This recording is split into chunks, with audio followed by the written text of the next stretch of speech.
الحمدللہ رب العالمین والصلاة والسلام علی خاتم النبیین وعلی آلہ وصحبہ اجمعین اما بعد فاعوذ باللہ من الشیطان الرجیم بسم اللہ الرحمن الرحیم قال اللہ تعالی فی سورة النساء تلک حدود اللہ ومن یطع اللہ ورسولہ یدخلہ جنات تجری من تحتها الانہار خالدین فیہا وذالک الفوز العظیم۔ ترجمہ: یہ تمام احکام خدا کی حدیں ہیں، اور جو شخص خدا اور اس کے پیغمبر کی فرما برداری کرے گا خدا اس کو بہشتوں میں داخل کرے گا جن میں نہریں بہہ رہی ہیں، وہ ان میں ہمیشہ رہیں گے، اور یہ بڑی کامیابی ہے۔ قانون چاہے کتنا ہی اچھا کیوں نہ ہو، اگر اس پر عمل نہ کیا جائے تو وہ اچھا نہیں رہتا۔ یہی وجہ ہے کہ ہمارے معاشرے کے اندر قوانین تو ہیں لیکن ان پر عمل درآمد نہیں ہوتا۔ اللہ سبحانہ و تعالیٰ نے جو قوانین ہم کو دیے ہیں، ان کی جو ڈرائیونگ فورس ہے، ان کو جو عمل کروانے کی جو ایک محرک ہے، وہ تقویٰ ہے۔ انسان کے دل میں اگر تقویٰ ہوگا تبھی وہ ان احکام کو سچے دل سے سمجھے گا اور ان پر عمل کرے گا، اور اگر اللہ کا تقویٰ نہیں ہوگا، اللہ کا ڈر اور اللہ کی محبت دل میں نہیں ہوگی، تو وہ ان قوانین کو ایک مذاق بنا لے گا، جیسا کہ بدقسمتی سے ہم اپنے معاشرے کے اندر دیکھتے ہیں۔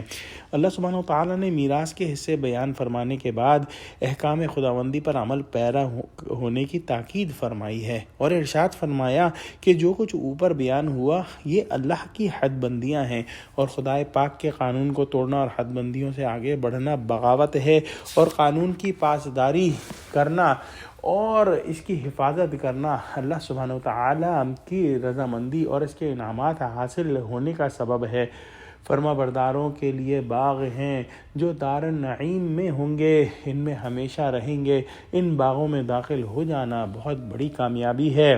ان قوانین پر چلنا اللہ اور اس کے رسول صلی اللہ علیہ وآلہ وسلم کی اطاعت کرنا ہے، اور جو بھی اللہ اور اس کے رسول صلی اللہ علیہ وسلم کی اطاعت کرے گا اس کے لیے اللہ سبحانہ وتعالیٰ نے بڑے انعام و اکرام جو ہے وہ تیار کیے ہیں۔ ان قوانین کو سمجھ کر ان پہ عمل نہ کرنا ان کو توڑنے کے مترادف ہے۔